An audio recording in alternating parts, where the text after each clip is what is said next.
आपके जितने भी ऑपरेटर है ना वो सारे के सारे ओवरलोड हो सकते हैं, बट हम सारे के सारे नहीं करेंगे क्योंकि हमारे पास एक लिमिटेड टाइम है और मैं ये भी चाह रहा हूँ कि आपको चीज़ें समझ में भी आए, ठीक है ना, टाइम पास ना हो।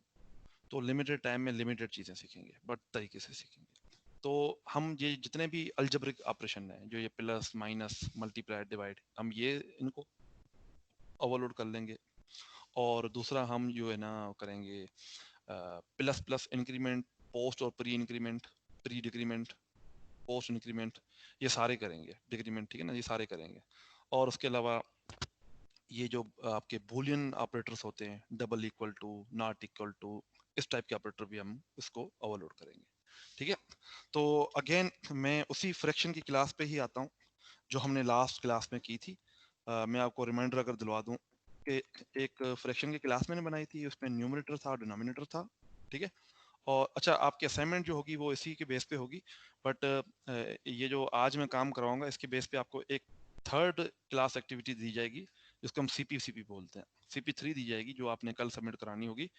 मैं आपको असाइनमेंट अभी इसलिए नहीं दे रहा क्योंकि आपकी जो पहली असाइनमेंट है, मैं चाह रहा हूँ कि पहले आप उसको सही तरीके से, जो गलतियां हैं उसमें वो सही करें और थर्सडे तक सबमिट कराएं। थर्सडे को आपको इंशाल्लाह मैं नई असाइनमेंट दूंगा, ठीक है। वैसे मेरा प्लान था कि मैं कल तक दे देता, पर मैंने इसको डिले कर दिया। अच्छा, अब इसमें हमने फंक्शन बनाए थे कुछ। मैंने आपको कहा था कि इसमें मल्टीपल फंक्शन है, और इसमें ये क्वेश्चन मैंने इसलिए करवाया था क्योंकि इसमें आप लोगों को कन्फ्यूजन थी कि ये जो फंक्शन एक ऐड का क्लास के बाहर बनाना है और एक क्लास के अंदर बनाना है, उसमें फ़र्क क्या है, ठीक है। तो खैर, इसका कंस्ट्रक्टर बना हुआ है, पैरामीटर्स कंस्ट्रक्टर है, ये डिफ़ॉल्ट है। ऐड का फंक्शन था और एक ऑपरेटर हमने इसमें देखा था। गेटर सेटर बनाने पड़ गए हमें, पहले तो हमने नहीं बनाए थे, फिर हमें बनाने पड़ गए, ठीक है। अच्छा जी, उसके बाद मैंने आपको पता है कि कॉपी एक सिंपल कंस्ट्रक्टर है, उसमें नंबर और डिनोमिनेटर 0 होता है, और जो डिफ़ॉल्ट वैल्यू पे सेट होते हैं। और आपके पास पैरामीटराइज कंस्ट्रक्टर ऐसे होता है। ऐड के फंक्शन के अंदर हमने क्या किया था, एक हमारे पास इन्वोकिंग ऑब्जेक्ट था और एक वो ऑब्जेक्ट था जो इधर पास हो रहा था। हमने इन दोनों को जो भी फार्मूला था वो लगाया और न्यूमिनेटर डिनोमिनेटर कैलकुलेट किए, और टेम्प का ऑपरेटर हमने जो ऑब्जेक्ट था वो हमने रिटर्न किया था, ठीक है ना। तो ऐसे हमने इसी चीज को हमने फिर प्लस के ऑपरेटर के अंदर लगाया। और हमने नोट क्या किया था कि ऐड का जो फंक्शन है और ये प्लस का फंक्शन है, इसमें कोई फर्क नहीं है, सिर्फ इसकी जगह पे नाम चेंज कर दो ऑपरेटर प्लस, तो वही काम होगा। बट यहाँ पे आपको फायदा क्या होगा, फायदा सिर्फ एक होता है यहाँ पे, कि अब आप यहाँ पे प्लस लिख सकते हैं। बट अगेन मैंने आपको बताया था कि प्लस जो है उसका मतलब असल में क्या होता जी। ये माइक किसका ऑन है, प्लीज माइक बंद कर दें। ये जिसका भी ऑन है वैसे, माइक प्लीज बंद कर दे सब लोग अपने। Thank you. ओके, तो अ, यहाँ पे थे हम। अब इसका फायदा क्या था कि हम डायरेक्ट प्लस लिख सकते थे, और दूसरा इसका फायदा क्या था, तो कि यार ये F1 डॉट ऑपरेटर प्लस जो है ना, ये हम जो है ना ये काम कर सकते थे। असल में इसका मतलब यही है, अगर आप प्लस की जगह पे ये भी लिखोगे ना तो भी काम ठीक है, बट असल में इसको कंपाइलर बैकएंड पे ऐसे रिजॉल्व करता है, ठीक है ना, कि ये F1 जो इन्वोक कर रहा है और डॉट ऑपरेटर प्लस, क्योंकि ये एक पब्लिक फंक्शन है, और फिर इसके अंदर पैरामीटर पास कर रहे हैं, तो इसका मतलब असल में यही होता है, ठीक है ना। अच्छा, आप अगर डिफरेंट गूगल वेबसाइट वगैरह पे जाके देखेंगे ना, तो इसको काफी लोगों ने रिटर्न इसको ना वॉइड भी किया हुआ है, इसको वॉइड किया हुआ है, ओ सॉरी, वॉइड किया है, इसको वॉइड करके ना, और इसमें ना क्या किया है कि ये जो आपका टेम्प वेरिएबल नहीं बनाया, जो इन्वोकिंग ऑब्जेक्ट है ना, इसी को ही इसने असाइन कर दिया है। क्या मतलब, मैं क्या कहना चाह रहा हूँ, मैं आपसे पूछता हूँ कि इसका जवाब क्या होगा।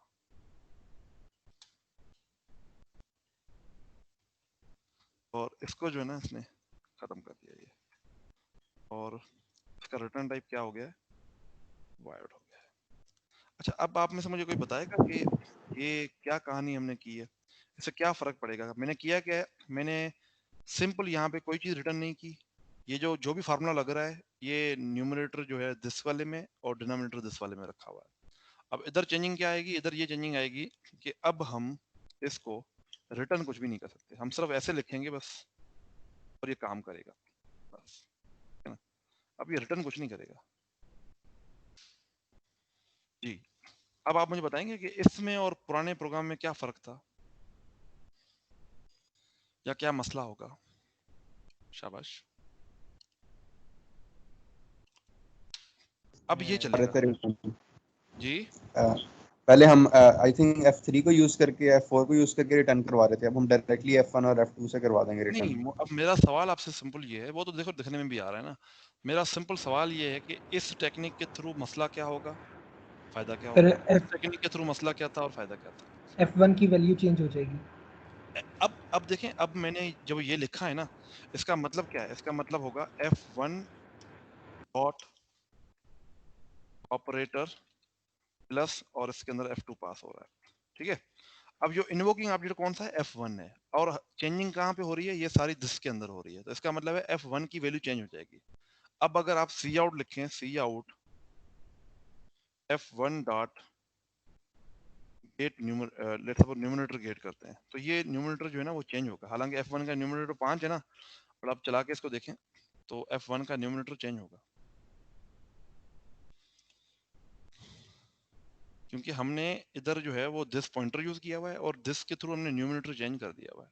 ये सारे कैलकुलेशन करके वापस दिस में, इसमें जो इन्वोकिंग ऑब्जेक्ट है ना उसी में रख रहे हैं।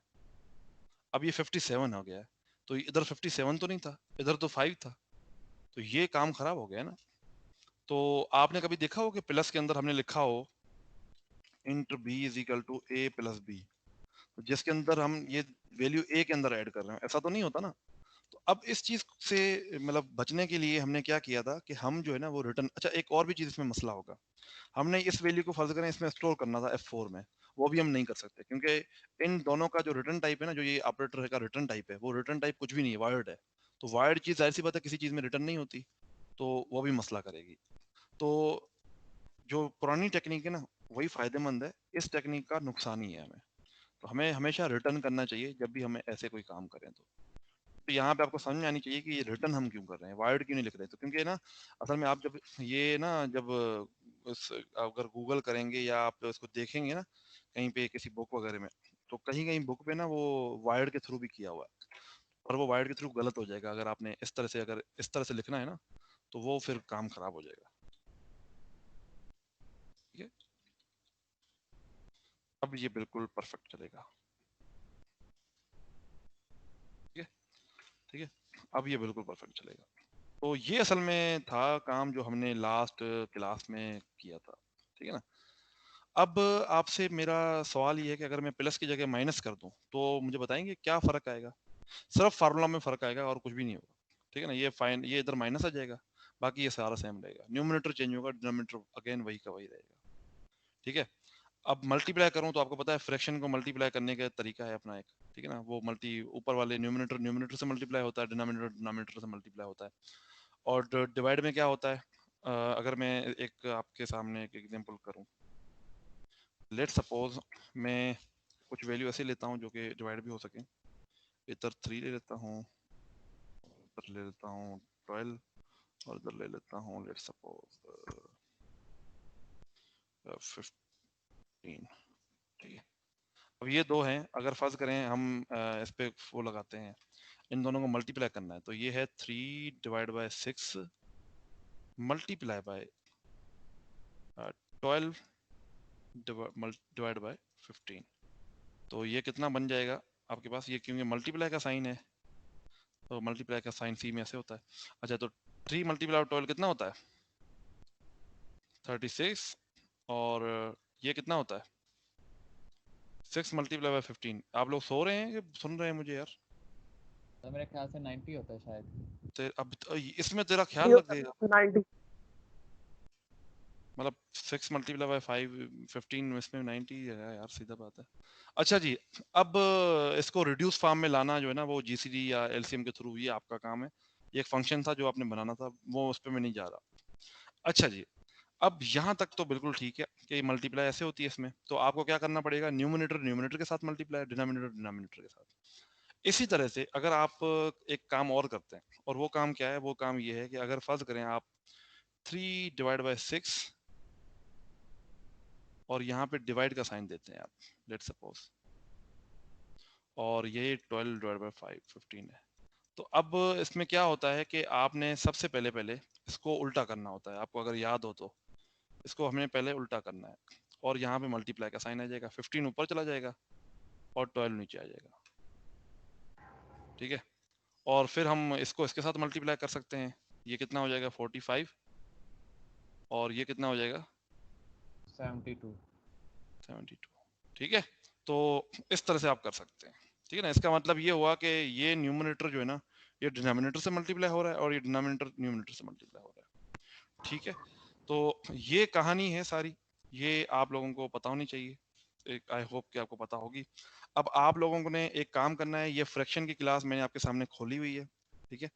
ऑपरेटर अगर आप ओवरलोड का आपको आइडिया नहीं है तो ये मैंने आपके सामने खोला हुआ है, ठीक है। अब आप लोगों ने करना ये है कि क्योंकि मैंने अभी तक सिर्फ एक ऑपरेटर किया है ना, अब आपने इसके 4 ऑपरेटर कंप्लीट करने हैं मेरे सामने। एक तो पहले तो अब मुझे ना इसका मल्टीप्लाई वाला ऑपरेटर जो है ना सब लोग ओवरलोड करके दिखाएं जरा।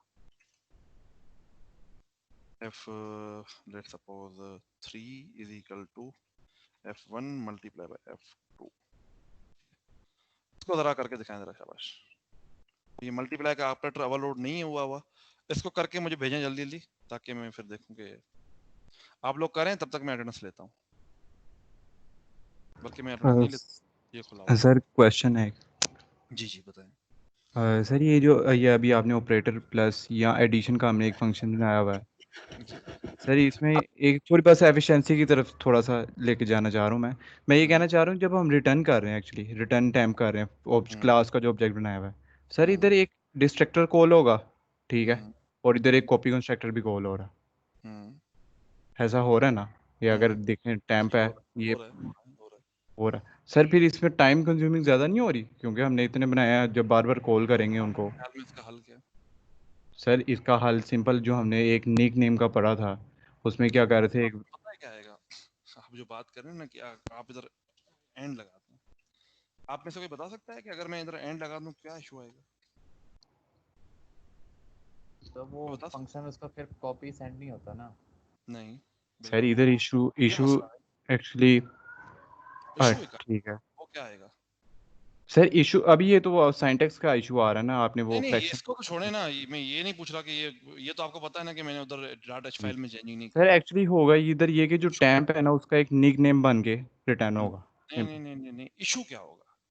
सर इशू जो है ना डिस्ट्रैक्टर में उसकी मेमोरी जो होती है ना ज़ाया होती है, लेकिन अभी हमने इसकी कुछ भी नहीं किया डिस्ट्रैक्टर में, तो इस वजह से ये सेव है, उस मेमोरी पे डाटा पड़ा होगा, ये है मेरा ओपिनियन जो है। आपका ओपिनियन ठीक है, मैं इसकी कदर करता हूँ, बट मैं आपसे सवाल जो पूछ रहा हूँ उसका जवाब नहीं आया। मैं पूछ रहा हूँ इसका मसला क्या होगा।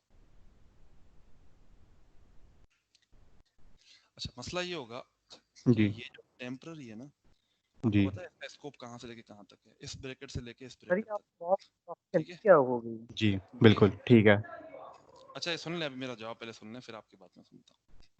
अब इशू ये है कि चाहे आपने इसको पास बाय रेफरेंस किया हो या जैसे भी किया हो जी, ठीक है, ये फंक्शन जैसे ही खत्म हुआ ये टेम्प की मेमोरी खत्म, टेम्प की मेमोरी डिस्ट्रॉय हो बिल्कुल गई। ठीक अब है। आप एक डिस्ट्रॉयड मेमोरी को पास बाय रेफरेंस कैसे भेज सकते हैं? बात समझ में आ रही है? आप जो अज्यूम कर रहे हैं ना दिमाग में, वो ये अज्यूम कर रहे हैं कि ये टेम्प की मेमोरी पड़ी होगी और अब हमारा जो एंड है ना वो हमें उसको सेव करके रखेगा, तो ऐसा नहीं होगा। मसला ये होगा कि टेम्प की मेमोरी हो जाएगी खत्म, क्योंकि टेम्प जो है ना वो एक टेम्पररी वेरिएबल है और वो कहाँ बना हुआ है, वो बना हुआ है ऑपरेटर प्लस के अंदर, ठीक है, और उसका स्कोप कहाँ तक है, ऑपरेटर प्लस के अंदर। जैसे ही ये फंक्शन कॉल खत्म हुई टेम्प की मेमोरी इरेज हो जाएगी, और जैसे ही टेम्प की मेमोरी इरेज हो जाएगी तो फिर उसका रेफरेंस बनाने का फायदा क्या होगा हमें? वो तो फिर हम एक ऐसी वैल्यू को पॉइंट, वो जो निकनेम होगा जो एग्जिस्ट ही नहीं करती, तो ये इसमें से इशू होगा। तो हम इसमें एंड नहीं लगा सकते, इस केस में नहीं लगा सकते। एंड लगा सकते हैं, आगे भी एक चीज में बताऊंगा जिसमें लगा सकते हैं, बट इसमें नहीं लगा सकते, ठीक है? बात समझ में आई यार आपको? आ गया सर समझ। सर मैंने ना एक्चुअली क्वेश्चन नंबर 5 में ना प्रॉब्लम 5 में किया था, प्रॉब्लम 5 में इसमें किया था बाय रेफरेंस और वो वर्क कर रहा था एक्चुअली। नहीं वर्क देखो ना, अगेन वही बात है, आपके कंपाइलर पे हर चीज को चलना इज नॉट कॉल्ड वर्क, ठीक है ना? एक ऐसी चीज उसका लॉजिक है ना। अब फर्ज करो मैं तुमसे जो बात कर रहा हूँ ना, तो मुझे इसका मैं बताओ कि मैं देखो यार, मैं कोई ब्लेम शेम नहीं कर रहा, मैं वैसे ही बात कर रहा हूँ। नहीं मैं लॉजिक आपकी बिल्कुल समझ गया और कंसेप्चुअली समझ समझ गया। रहे हो ना कॉन्सेप्चुअली कि जी बिल्कुल। क्या इसके पीछे लॉजिक होगी। तो वो इशू सिर्फ वो है, बाकी तो अभी आपके सामने मैं एक ऑपरेटर बनाऊंगा जिसमें मैं बाय रेफरेंस पास करूंगा, फिर आप ठीक मुझे है कहें सर अभी तो आपने कहा था कि नहीं करना, फिर आप खुद कर रहे हैं, तो हो नहीं ठीक पाता है। ठीक है चलें ठीक है। करें ज़रा जल्दी जल्दी इसको ख़त्म करें। ये मल्टीप्लाई का बना के दिखाएं मुझे, सेंड करें ज़रा, देखता हूँ क्या करते हैं आप लोग। भाई ये किधर सेंड करना है? ये आप मुझे चैट में भेज दें ताकि मैं देख सकूं।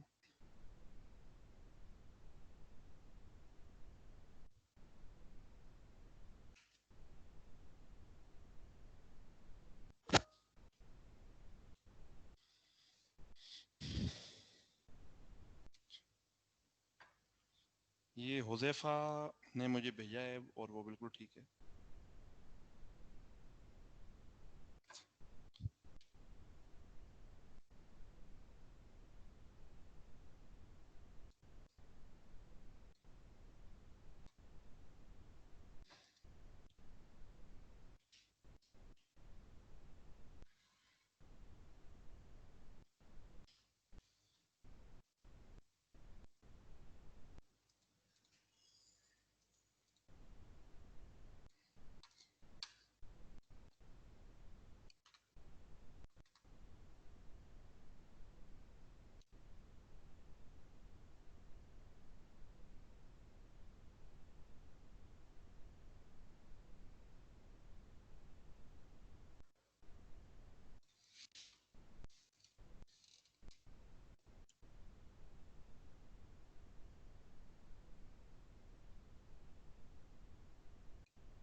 जी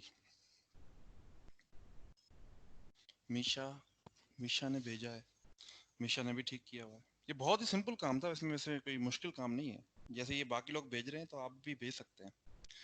मीशा आपने ऑब्जेक्ट को कांस्टेंट नहीं बनाया हुआ, जो पैरामीटराइज्ड ऑब्जेक्ट है ना उसको कांस्टेंट बनाना चाहिए। मैंने भी नहीं बनाया हुआ, उसको कांस्टेंट होना चाहिए। वैसे ये गलत चीज़ है, वो कांस्टेंट होना चाहिए। ओके अच्छा ठीक है, बाकी लोग जो है वो उधर से देख लें मेरे से, तो मैं क्या कर रहा हूँ। ठीक है, बाकी लोग प्लीज़ इधर देख लें। स्क्रीन अच्छा नहीं नजर आती। मैं अभी स्क्रीन नज़र कर दिखाता हूँ। तो ये जो है मैं कोड कॉपी कर लेता हूँ, जो मुझे इन्होंने भेजा है उसी का कोड कॉपी कर लेता हूँ, बजाय इसके कि मैं सारा कोड खुद से लिखूँ। ये कोड है मीशा का, मैं मीशा का कोड कॉपी कर रहा हूँ और इसको मैं इधर लिख देता हूँ। इसमें इशू ये होगा कि ये फ्रैक्शन जो है आपने कैपिटल में नहीं लिखा,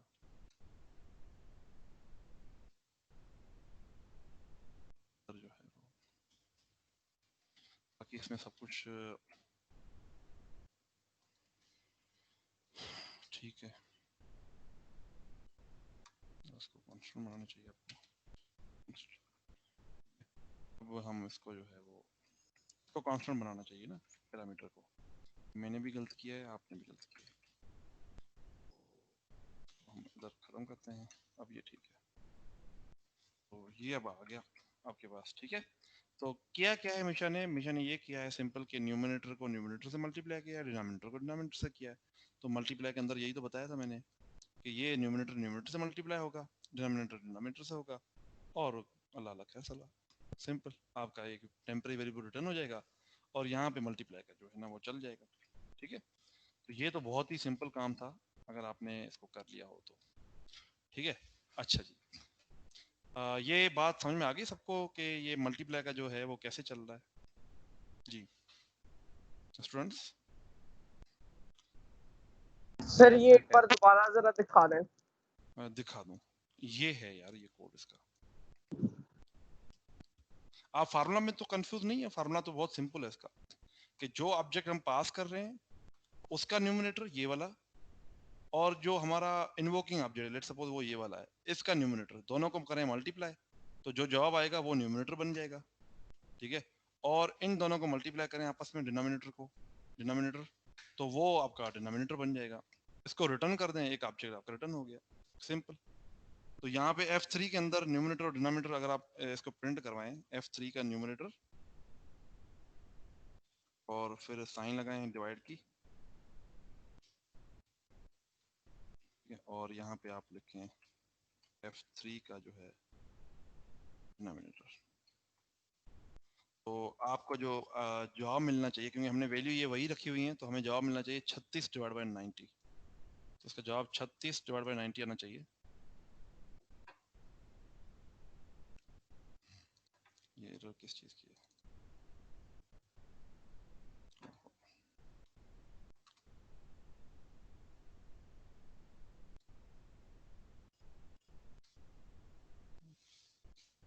ठीक है, तो ये देखें 36 डिवाइड बाय 90 ही प्रिंट हो रहा है इसमें। ठीक है, तो ये बिल्कुल दुरुस्त जो है वो जवाब है जो हमने चाहा था। इसी तरह से आप डिवाइड और माइनस भी इसमें बना सकते हैं, बहुत इजी है। ठीक है ना, इसी कोड में आपने चेंजिंग करनी है। ठीक है, ये किसी को मसला है अभी भी इस कोड में?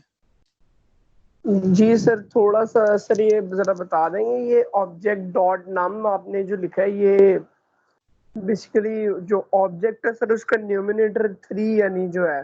बेटा देखें, ये देखें, ये आपका फंक्शन f, ये आपका ऑब्जेक्ट f1 है, ये आपका ऑब्जेक्ट f2।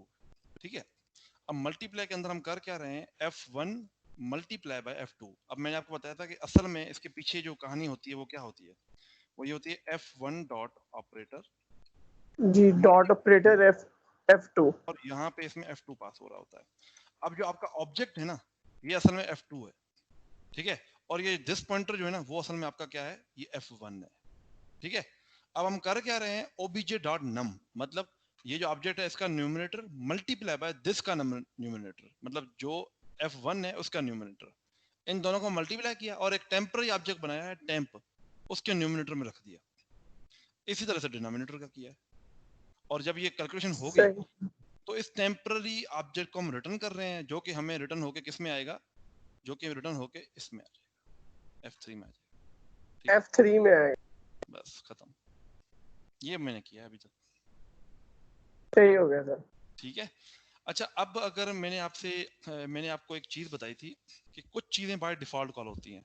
आप मुझे बता सकते हैं कौन कौन सी चीज अगर हम नाम भी लिखें तो भी कॉल हो जाएंगी? आपको कौन सी चीजें मैंने पढ़ाई हैं जो हम नाम भी लिखें तो भी कॉल हो जाएंगी? शाबाश, बताएं जरा। कंस्ट्रक्टर पढ़ा है वो भी कॉल हो जाएगा। डिफॉल्ट कंस्ट्रक्टर, कंस्ट्रक्टर नहीं, डिफॉल्ट कंस्ट्रक्टर जो है ना, अगर आप नाम भी लिखें तो वो बाय डिफॉल्ट कॉल हो जाता है। बट अगर आपने एक भी कंस्ट्रक्टर लिखा तो डिफॉल्ट कंस्ट्रक्टर कॉल नहीं होगा।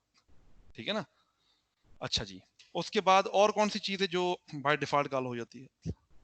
Default copy sir constructor. Destructor. Copy constructor, बिल्कुल, कॉपी कंस्ट्रक्टर जो है वो शैलो कॉपी जो है ना वो उसकी ऑटोमेटिकली कॉल हो जाती है, मतलब वैल्यू बाय वैल्यू जो है ना वो कॉपी कर लेता है। कॉपी कंस्ट्रक्टर भी जो है ना बाय डिफॉल्ट कॉल हो जाता है। डिस्ट्रक्टर भी जो है ना बाय डिफॉल्ट कॉल हो जाता है, बिल्कुल ठीक है। और क्या चीज है जो हमने पढ़ी है? शाबाश, दिस पॉइंटर का पढ़ा था। मैंने कहा था कि दिस पॉइंटर जो है ना वो बाय डिफॉल्ट हर जगह पढ़ा होता है, हर फंक्शन में पढ़ा होता है, क्लास के हर फंक्शन में पढ़ा होता है, उसे हमें डिक्लेयर वगैरह करने की जरूरत नहीं होती। और क्या चीज है आपके ख्याल में जो बाय डिफॉल्ट होती है? शाबाश, और एक चीज है जिसको हम कहते हैं असाइनमेंट ऑपरेटर। मैंने आपको कल शायद बताया था कि मसला यहाँ पे ये है कि ये वैल्यू दोनों प्लस होके इसमें असाइन हो रही हैं। अब मसला है कि यहाँ पे इशू ये है कि ये पता कैसे चल रहा है। अब फर्ज करो मैट्रिक्स है, आपकी एक क्लास मैट्रिक्स की बनाई है मैंने, उसमें हमने 3x3 का मैट्रिक्स बनाया है और हमने असाइनमेंट की हुई है, तो पता कैसे चलेगा कंपाइलर को कि हमारे पास 9 एट्रीब्यूट्स हैं? मिसाल के तौर पे अगर 3x3 का जो है ना मैट्रिक्स है तो 9 एट्रीब्यूट्स हैं, तो पता कैसे चलेगा कौन सा एट्रीब्यूट किसको असाइन करना है? तो ये जो काम है ना हमें खुद करना चाहिए। तो बाय डिफॉल्ट असाइनमेंट ऑपरेटर जो है ना वो बना होता है। ठीक है ना, वो क्या करता है, वैल्यूज को कॉपी करता है, सिंपल, जो वैल्यू हमने दे दी वो कॉपी हो जाएंगी। बट इशू ये है, मतलब क्या, कि इसका ए इसमें इसके ए में कॉपी हो जाएगा, इसका बी इसके बी में कॉपी हो जाएगा, ठीक है, इसका सी इसके सी में कॉपी हो जाएगा। ठीक है, बाय डिफॉल्ट। बट हम इसको खुद से लिख सकते हैं। जब आपको मैं अगर फर्ज करें यहाँ पे ये जो फ्रैक्शन की क्लास है इसमें अगर ये पॉइंटर होते तो आपको पता है ये असाइनमेंट जो है ना सारी हमने किस तरह से करनी थी, ये सारी डीप कॉपी के थ्रू करनी थी। तो इसके लिए हमें असाइनमेंट ऑपरेटर जो है ना, अब इस केस में हम लिखे ना लिखे हमारी मर्जी है, बट जहाँ पे पॉइंटर आपके इन्वॉल्व होंगे ना तो वहाँ पे असाइनमेंट ऑपरेटर खुद से आपको लिखना चाहिए, क्योंकि वहाँ पे हमें डीप कॉपी करवानी है। तो डीप कॉपी नहीं होगी फिर असाइनमेंट ऑपरेटर मसला करेगा। बट असाइनमेंट ऑपरेटर लिखते कैसे हैं, पहले तो इसको सीखते हैं। अगेन असाइनमेंट ऑपरेटर का भी वही तरीकेकार है जो आपने पहले भी किया हुआ है। असाइनमेंट ऑपरेटर जो है ना, क्या उसमें जो है, अब मेरा सवाल है आपसे कि अगर फर्ज करें मैं यहाँ पे लिखता हूँ फ्रैक्शन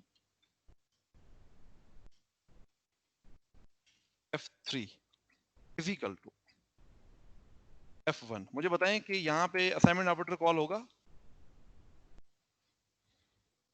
यस सर। बेहतरीन हो गया। ये किसने कहा है? मैंने सर शर्जील। जी शर्जील ने। बेहतरीन। और कोई बच्चा?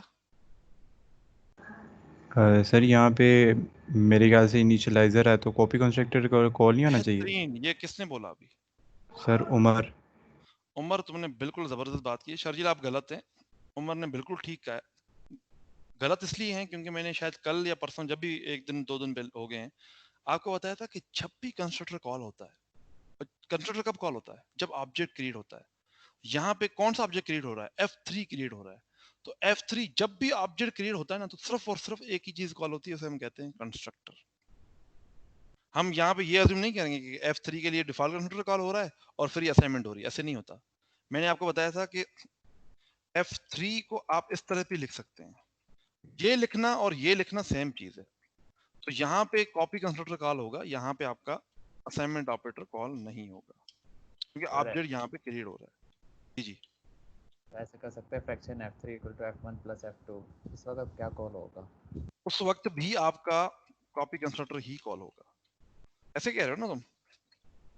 क्योंकि ये दोनों की वैल्यू प्लस होगी और यहाँ से जो वैल्यू रिटर्न हो रही है ना, वो F3 में आएगी।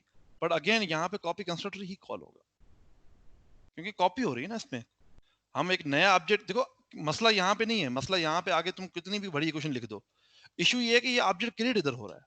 तो जब ऑब्जेक्ट क्रिएट होता है और हम किसी चीज को उसमें असाइन करते हैं, तो उसके लिए तो एक ही चीज कॉल होती है और उसको कहते हैं कॉपी कंस्ट्रक्टर। अब यहाँ पे फिर सवाल आपका ये होना चाहिए कि सर फिर जो है वो कंस्ट्रक्टर कब कॉल होगा, ये असाइनमेंट ऑपरेटर कब कॉल होगा? वो ये है कि अगर आपने यहाँ पे लिखा है, यहाँ पे लिखा F3 is equal to F1 plus F2, या सिंपल F1 लिखता हूँ पहले मैं। अब आप देखें यहाँ पे, क्योंकि ये ऑब्जेक्ट क्रिएट तो हो नहीं रहा, तो कंस्ट्रक्टर तो दोबारा कॉल होने से रहा। यहाँ पे सिर्फ एक ही चीज कॉल होगी, जिसको हम कहते हैं असाइनमेंट ऑपरेटर। अब इस असाइनमेंट ऑपरेटर में असल में अगर इसको सॉल्व करें तो ये इसको कैसे होगा, ये F3 डॉट ऑपरेटर और इक्वल टू, और इसके अंदर क्या पास हो रहा है? F1। ठीक है। अब आप लोग मुझे बताएं कि असल में होना क्या चाहिए? होना ये चाहिए कि F1 की वैल्यू सारी की सारी F3 के अंदर कॉपी हो जाए। यही होता है ना असाइनमेंट ऑपरेटर। ठीक है। अब आप लोग सब लोग जावा, मैं आपको 3-4 मिनट दे रहा हूँ, इसको मुझे कंप्लीट करके दिखाएं जरा। असाइनमेंट ऑपरेटर जो है ना वो बना के दिखाएंगे, उसकी इंप्लीमेंटेशन कैसे होगी। शाबाश। असाइनमेंट ऑपरेटर को कैसे लिखेंगे? शाबाश, देखते हैं कौन करके आता है।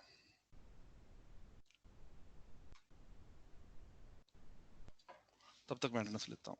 Usama, Adnan, Rakshi, Muneeb, present sir. अच्छा Afaq, present sir. Uzair, present sir. Umar, sir present. Laiba, Shezor, present sir. Hasnain,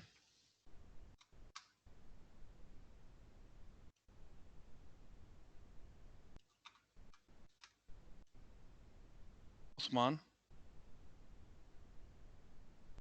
present sir. Okay, Ali Ikdas, present sir. Zainab, present sir. Nisha, present sir. Huzaifa, present sir. Wasif. Sir वो रक्षी का माइक नहीं चल रहा, उसकी अटेंडेंस लगाते हैं। किसके? रक्षी की। अच्छा ठीक है। हुजैफा हो गया। Wasif, yes sir. Waqas, Ammar, sir. Sharjeel है, Tahir, present sir. Usman,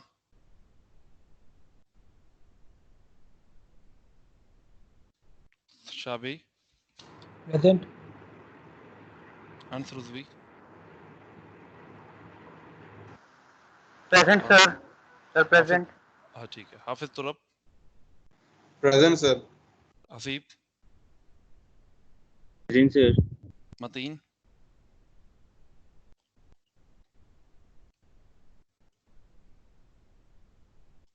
Hadi, Present, sir. Zahid, present sir. Shavez, present. Sir ये बकवास की लगा दो। ठीक हो गया। सर और विकास कोई? प्रेजेंट है। ठीक है, और कोई?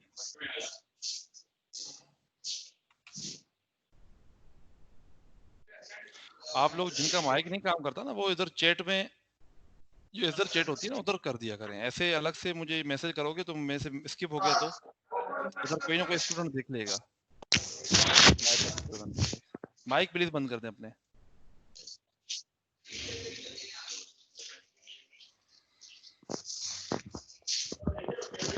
ये आपकी अटेंडेंस शायद रीसेट हो गई। जो बच्चे जिन्होंने कम पहले क्लास में मिस की हुई थी, तो वो अब सही हो गए उनके। चलें बहरहाल, ओके। तो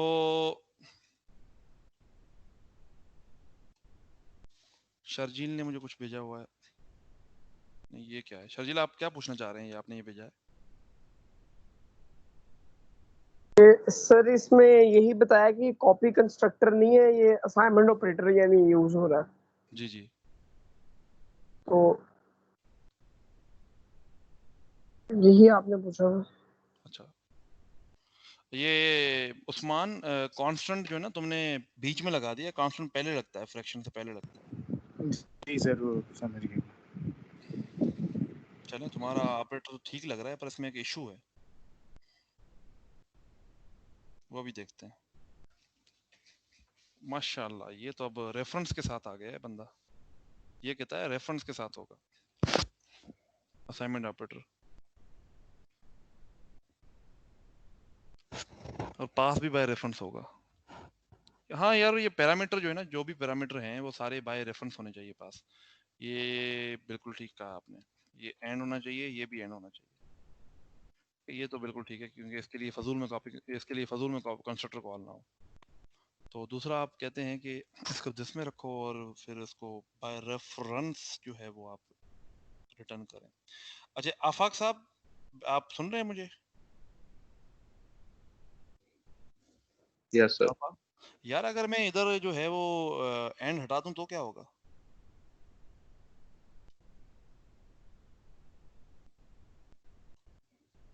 सर एंड हटा देंगे तो ये बाय रेफरेंस नहीं होगा। नहीं वो तो यार, ये तो अंडरस्टूड है, पर मतलब ये कह रहा हूँ कि इसका मतलब क्या नुकसान क्या होगा उससे? एंड क्यों लगाया, इस वजह क्या है? इधर हमने पास बाय रेफरेंस क्यों किया है? अभी तो हमने डिस्कस किया था थोड़ी देर पहले कि हमें नहीं करना है, तो इसको क्यों किया आपने? सर ये अगर जो एंड हटा देंगे तो ये जो दिस है ना, तो ये वाला रिटर्न नहीं होगा। यानी एंड लगाने से जो सा ऑब्जेक्ट हम कर रहे हैं तो वो उसके बाय रेफरेंस जा रहा है, यानी वही ऑब्जेक्ट जा रहा है, उसकी न्यू कॉपी बन के उसमें कुछ सेव नहीं हो रहा। नहीं तो अगर कॉपी बन के जाए तो उसमें मसला क्या है? तो ऐसे तो तो सर तुम्हारे वो ख्याल में, नहीं फजूल। नहीं, एक मिनट, तो तुम्हारे ख्याल में ये जो हमने इधर ऑपरेटर लिखा है मल्टीप्लाई, और ये जो दूसरा अगर फर्ज करें डिवाइड का लिखते हैं, तो आपके ख्याल में इसमें जो है वो एंड रिटर्न होना चाहिए या एंड? सर वो जो मल्टीप्लाई वाला था उसमें तो हमने एक टेम्परेरी क्या नाम है उसके ऑब्जेक्ट बना के उसके अंदर सेव करवा के वो रिटर्न करवाया था।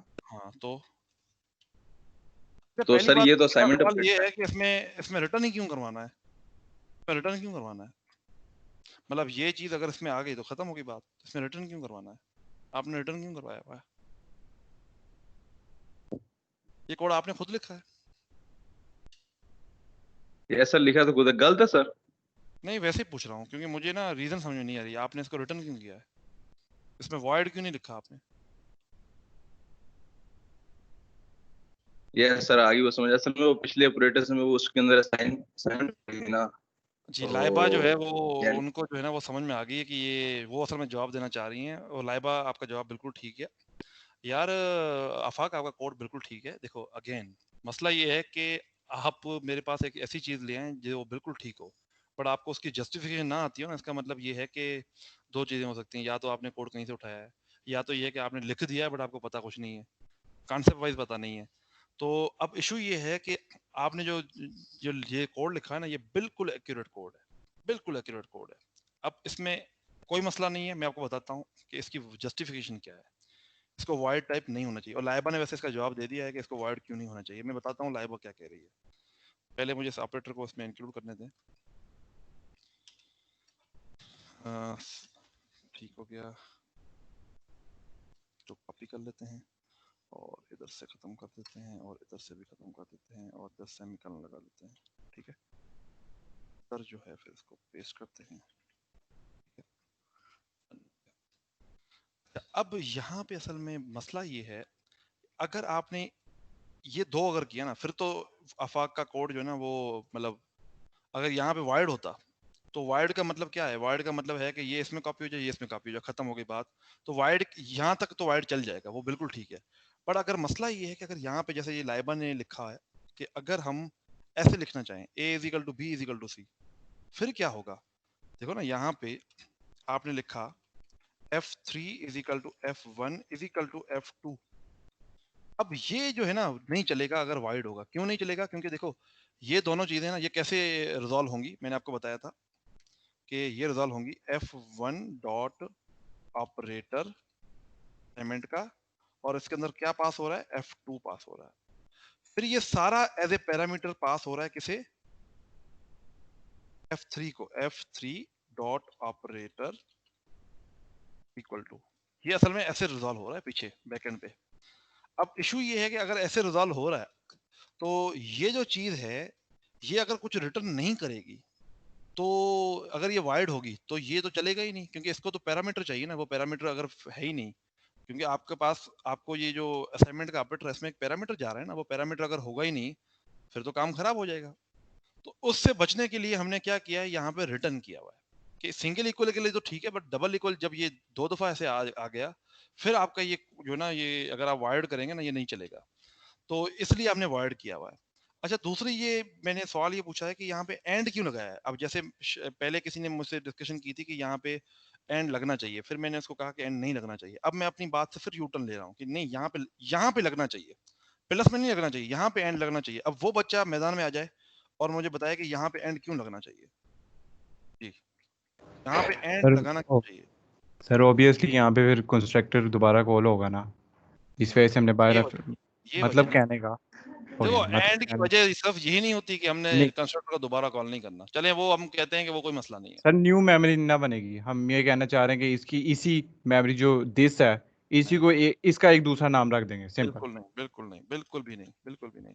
और कोई बच्चा इस सवाल का जवाब दें कि यहाँ पे एंड क्यों लिखा है, एंड ना लिखूं तो क्या होगा, बस इसका जवाब दे दें सिंपल। यहाँ पे एंड लिखूं या ना लिखूं क्या फर्क पड़ेगा? कोई बच्चा है क्लास में जो मुझे जवाब दे सके? देखें, पार्टिसिपेट करें। अगर आपका जवाब गलत है तो मैं यहाँ से आपको खा थोड़ी जाऊंगा, कोई मसला नहीं है, ठीक है, इट्स ओके। ओके अभी सर देख लेते हैं रिटर्न पॉइंटर। तो इसका मतलब है कि मैं जो ऑब्जेक्ट बना हुआ है इसको मैं रिटर्न करूँ, और जो जा रहा है वो फ्रैक्शन के एक ऑब्जेक्ट की तरफ जा रहा है। तो कॉपी कंस्ट्रक्टर एक तरह का सिंपल है, कॉल कॉपी हो गया, कंस्ट्रक्टर टाइप कॉल हो रहा है। कॉपी कंस्ट्रक्टर कॉल टाइप नहीं, कॉपी कंस्ट्रक्टर ही कॉल होगा।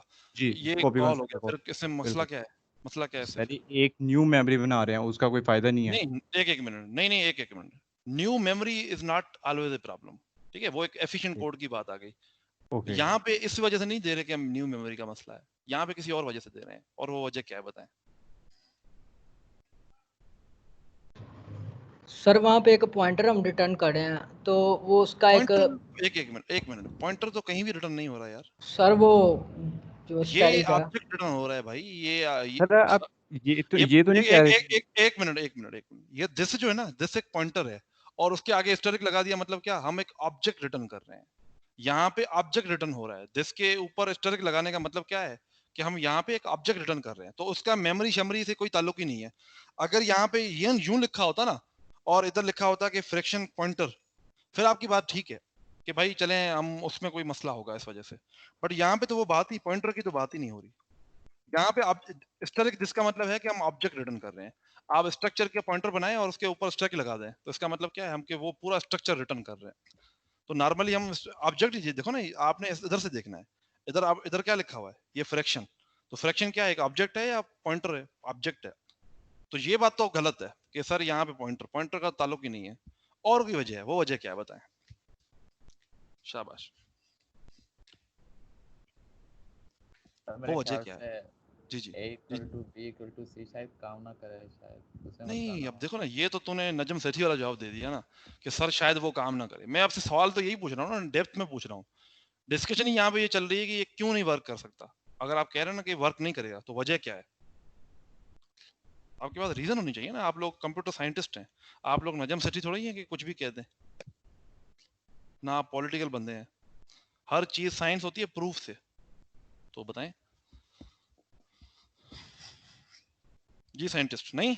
Okay, let me tell you कि क्या मसले हैं इसमें। मसला ये होगा कि अब जब ये इसको असाइन हो जाएगा तो आपको पता है कि ये फंक्शन कॉल होगा, ठीक है, ओके हो गया, डन हो गया, यहाँ पे कोई इशू नहीं है, ठीक है, यहाँ तक कोई इशू नहीं है। ये रिटर्न क्या करेगा आपको? हेलो, आवाज आ रही है? ये सर जी, ये आपको आवाज आ रही है इसकी मेरी? जी सर आवाज आ रही है आपकी। ठीक है, अब यहाँ पे अगर कॉपी रिटर्न हो या यहाँ पे रेफरेंस रिटर्न हो, कोई फर्क पड़ेगा? कोई फर्क नहीं पड़ेगा, वो वैल्यू सिंपल F3 में चली जाएगी, बस खत्म। तो इस केस में कोई इशू नहीं है, इस केस में कोई इशू नहीं है। मसला यहाँ पे तब आएगा जब मैंने इसको यूं लिख दिया मिसाल के तौर पर। इस केस में मसला क्या आएगा? इस केस में मसला ये होगा कि पहले ये दोनों ब्रैकेट हल होंगी, F3 और F1 हल होगा। मतलब क्या कि अब आपका ये सारा सिचुएशन चेंज हो जाएगी, ठीक है। और वो कैसे होगी वो बताता हूँ। पहले आपका ये सवाल होगा F3 और F1, पहले ये कॉल होगा। जब ये सारा खत्म हो जाएगा, अब इसका मतलब क्या है कि ये F2 जो है, ये असल में, पहले मैं इसको नॉर्मली सॉल्व करता हूँ। अगर आप लोग लिखते हैं A is equal to B is equal to C, और लेट सपोज A के अंदर पड़ा हुआ है 5 और B के अंदर पड़ा हुआ है 6 और C के अंदर पड़ा हुआ है 7, ठीक है। तो होगा क्या, अगर हमने यहाँ पे ब्रैकेट लगा दी तो होगा ये कि A की वैल्यू B हो जाएगी। A की वैल्यू B क्या मतलब, A की वैल्यू 6 हो जाएगी, और फिर A की, क्योंकि ये बराबर C के लिखा हुआ है, फिर A की वैल्यू क्या हो जाएगी, 7 हो जाएगी। इसका मतलब है अगर ये हम लिखते हैं तो A की वैल्यू हो जाएगी 7। ये बात किसी को समझ में ना आई हो तो बता दे कि इस एक्सप्रेशन का मतलब क्या है। पहले तो ये समझना है आपको ना। एनीवन? सर आ गई है समझ इसकी तो।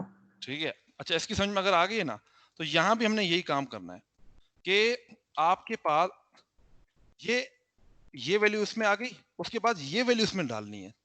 अब मसला ये है कि हमने F3 और F1 वाला काम कर लिया, रिटर्न हो गया। अब यहाँ पे रिटर्न क्या होगा, अगर हमने एंड नहीं लगाया तो यहाँ पे रिटर्न क्या होगा, एक कॉपी रिटर्न होगी। जब एक कॉपी रिटर्न होगी तो ये वैल्यू असाइन किसे हो रही होगी, उस कॉपी को असाइन हो रही होगी। ये F2 जो है ना, F2 किसको असाइन हो रहा होगा, इधर से जो रिटर्न हुआ है, इधर से रिटर्न क्या हुआ है, एक कॉपी रिटर्न हुई है। तो क्या उस कॉपी के अंदर हम इस F2 को सेव करवाएंगे? जी, क्या हम इस F2 को, जो इधर से मुझे रिटर्न हुआ है, और वो रिटर्न क्या हुआ है, एक कॉपी रिटर्न हुई है, अगर मैंने एंड नहीं लगाया है, तो क्या मुझे इस F2 को उस कॉपी में सेव करना है या मुझे इस F2 को F3 में सेव करना है? तो जवाब ये है कि इस F2 को मुझे F3 में सेव करना है। तो अब मैंने क्या किया है, मैंने इधर लगा दिया है एंड ऑपरेटर। अब जब मैंने इधर एंड लगाया ना, तो इसका मतलब क्या बनता है कि भाई यहां से जो रिटर्न होगा ना, वो एज ए रेफरेंस रिटर्न हो रहा है, और जो ये वैल्यू उसमें हम फेंक रहे हैं ना, वो वैल्यू उस रेफरेंस में सेव हो रही है।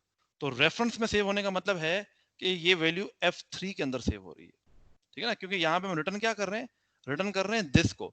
दिस का मतलब हम किसको रिटर्न कर रहे हैं, F3 को रिटर्न कर रहे हैं। तो अगर इसको पास बाय रेफरेंस नहीं करेंगे तो एक नई मेमोरी बनेगी और ये F2 उसमें चला जाएगा। बट हमने ऐसा नहीं करना, हमने एक नई मेमोरी नहीं बनानी, हमने F3 के अंदर ही इसको स्टोर करना है। दैट्स वाई हम यहाँ पे एंड ऑपरेटर लगा रहे हैं, ये वाला। जी, ये बात किसी को समझ में ना आई हो?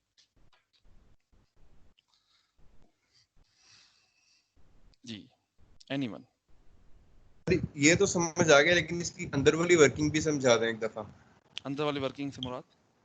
सर ये दिस और नाम में जो यार देखो ना, ये इसमें क्यों कंफ्यूज हो रहे बार बार भाई। इसका मतलब क्या होता है, जो इन्वोकिंग ऑब्जेक्ट है। अब आपका जो है पहले ये केस में, इस केस में इन्वोकिंग ऑब्जेक्ट कौन सा है? F3 है। F3 आपका दिस हो जाएगा और F1 आपका OBJ हो जाएगा। ये F3 और ये आपका F1 है। ये वैल्यू इसमें असाइन कर रहे हैं, ये वैल्यू इसमें असाइन कर रहे हैं, और फिर हम क्या कर रहे हैं? इसी को रिटर्न कर रहे हैं।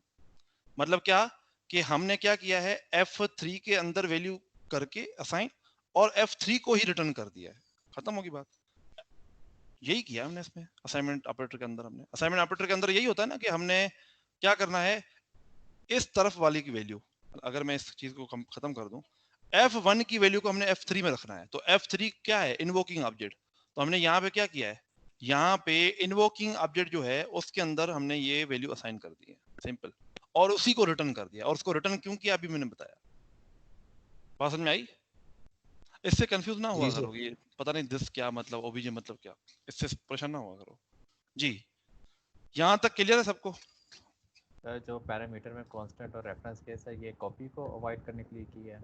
बेटा देखो, ये आपका कॉपी कंस्ट्रक्टर को अवॉइड करने के लिए किया है, और ये कांस्टेंट इसलिए किया है क्योंकि अब हमने इसके अंदर कोई चेंजिंग नहीं करनी।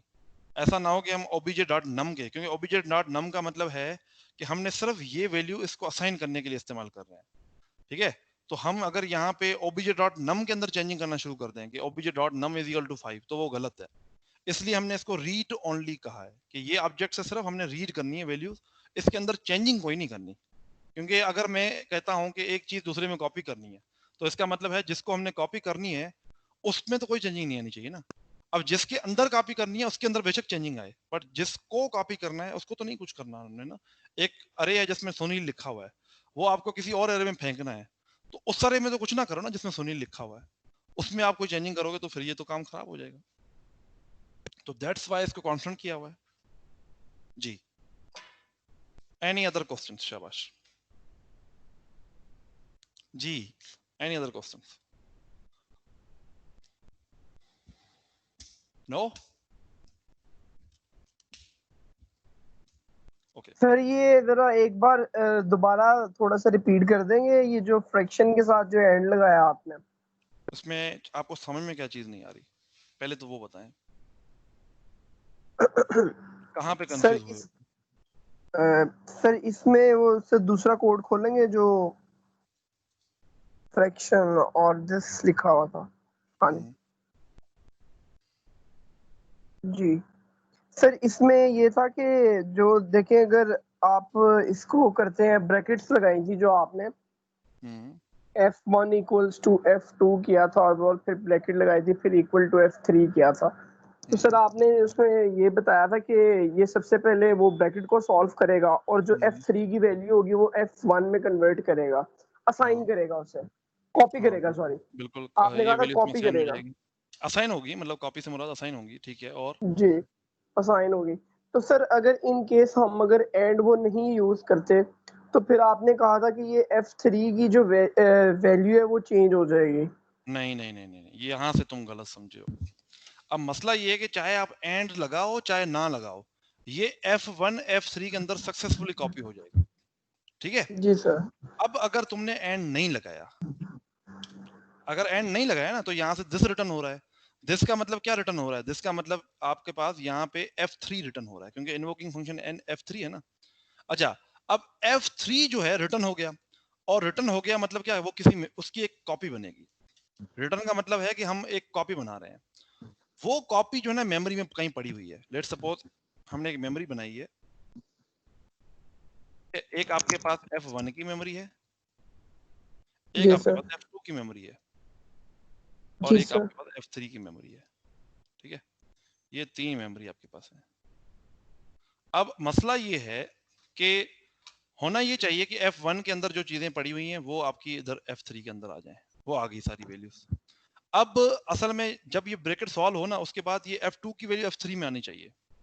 अगर इशू ये है कि अगर आपने एंड नहीं लगाया ना, तो एक नई मेमोरी क्रिएट होगी, क्योंकि पास बाय वैल्यू का मतलब यही होता है। और होगा क्या, ये F2 की वैल्यू इसमें चली जाएगी।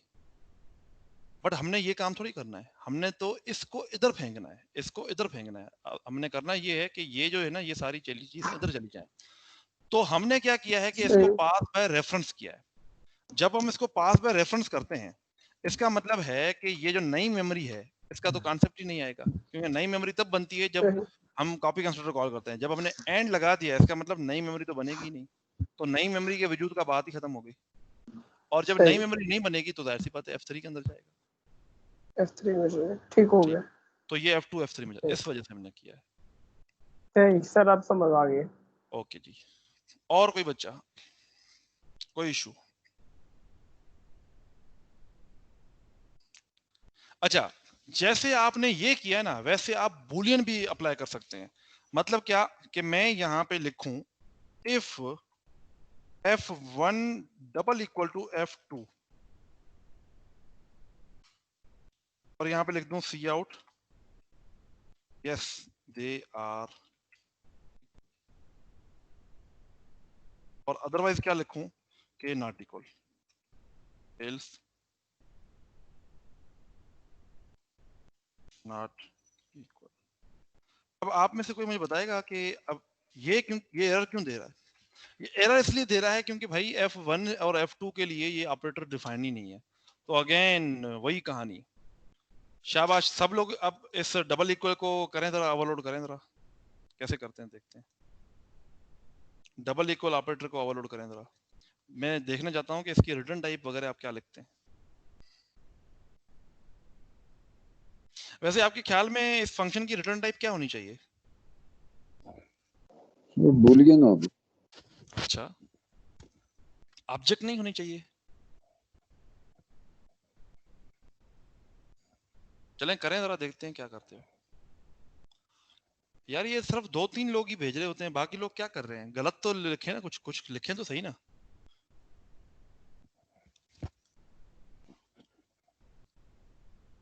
सर बहुत ही हैवी कॉन्सेप्ट्स है ना, तो हाँ टाइम हैवी लगेगा। कॉन्सेप्ट है, हैवी कॉन्सेप्ट है बहुत। हाँ इसलिए मैं जो है ना थोड़ा सा अब कोशिश कर रहा हूँ कि स्लो हो जाऊं, तेज ना चलूं। बहुत प्रैक्टिस करनी है अब हमने इस पे, टेंशन ना लो। आपके अभी मैं इसके बाद जो अगली कल वाली क्लास में जो मैं काम करवाऊंगा आपको थर्सडे वाली में ना, उसी में हम ऑपरेटर ओवरलोडिंग करेंगे। बट उसके अंदर ऑपरेटर ओवरलोडिंग जो होगी ना, उसके अंदर सारे कॉन्सेप्ट आ जाएंगे। कॉपी कंस्ट्रक्टर भी आ जाएगा, डीप कॉपी, शैलो कॉपी, सब कुछ आ जाएगा। सारी चीजें रिपीट हो जाएंगी आपकी। मेरी कोशिश होती है कि मैं कॉन्सेप्ट जल्दी पढ़ा लूं और फिर जो है ना मैं आपकी उसकी प्रैक्टिस बहुत ज्यादा करवाऊं। तो मेरी कोशिश ये है, अब बाकी देखते हैं।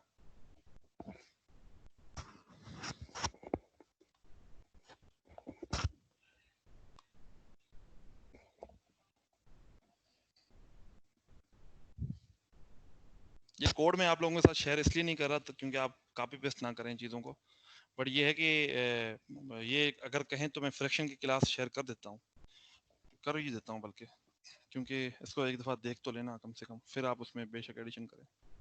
अच्छा ये डबल इक्वल किसी ने मुझे भेजा है कि अच्छा ये बराबर हैं तो ट्रू, अदरवाइज फॉल्स। माशाल्लाह हुज़ैफा, बेहतरीन हुज़ैफा, ज़बरदस्त किया है काम आपने, बेहतरीन लिखा है। तो जी ये जो है वो हम इसको एक दफ़ा अपलोड कर देते हैं आप लोगों के लिए इस फाइल को, बल्कि एक मिनट ये ख़त्म हो जाए फिर करें, इसको कमेंट कर दूं, वरना आप कहेंगे कि सर ने जो कोड लिखा है वो चलता ही नहीं है। ओके ओके सही, तो इसको पहले ओपन करते हैं।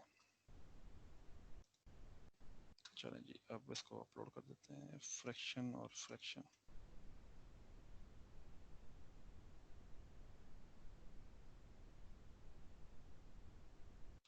अपलोड कर दें, ये कोड मैं इधर ही अपलोड कर देता हूँ, इसको पढ़िएगा जाके।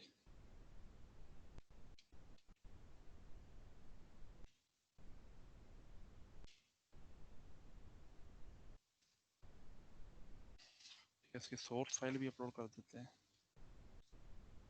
चलें जी सोर्स फाइल भी अपलोड कर देते हैं इसकी।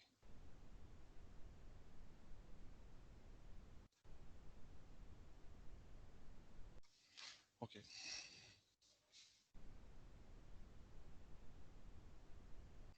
ओके जी, किसी ने और भेजा है, किसी ने मुझे? माशाल्लाह बहुत लोगों ने भेजा। कांस्टेंट हो गया, लाइबा आपका कोड ठीक लग रहा है मुझे, ठीक लग रहा है। आपने कैपिटल का ख्याल नहीं रखा, बाकी कोड ठीक है आपका, और इनका भी कोड ठीक है। ये है सैयद अंस रिजवी साहब, इनका कोड भी ठीक लगा। अच्छा, इनका कोड ठीक नहीं है, ये आपने क्या किया भाई? First is equal to denominator, नहीं नहीं नहीं नहीं नहीं, आपको ऐसे डिवाइड करने की। सर वो पीछे क्लिक हो गया था सर, वो अभी पूरा लिखना था। अच्छा अच्छा, ये तो कोड तो सर वो पूरा भी लिखा चेक हुआ लगा। वैसे। अच्छा हाँ खैर, जी सर, ये चलें जी, हम जो है वो हुज़ैफा का कोड जो है ना वो कॉपी पेस्ट करते हैं। ये फ़ायदा है, जब बच्चे काम शुरू कर देते हैं ना फिर टीचर के लिए बड़ा आसान हो जाता है पढ़ाना। अच्छा जी, तो आप कह रहे हैं कि डबल इक्वल को पहले तो हम रजिस्टर करें ना हेडर फाइल में पहले।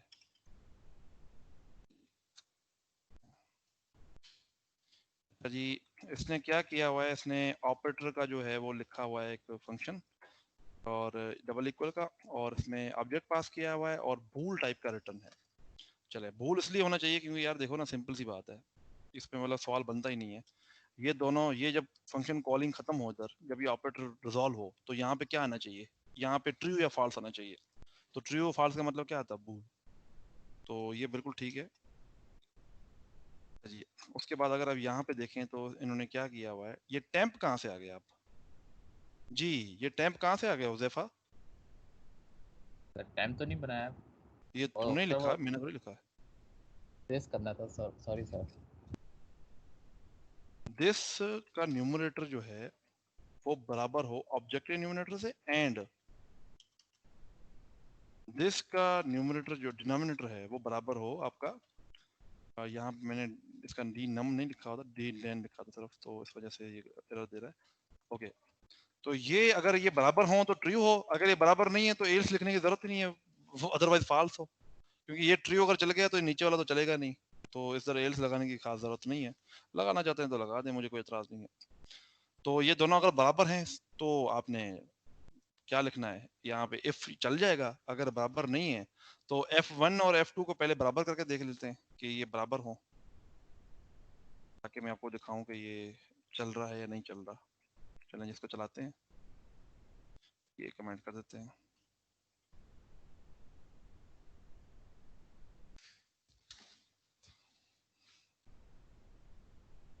नो कहता है नहीं चलूंगा। रिफ्लेक्शन, इसको क्या मसला है, मैंने कहीं गलती तो नहीं की हुई, इधर एंड लगा है।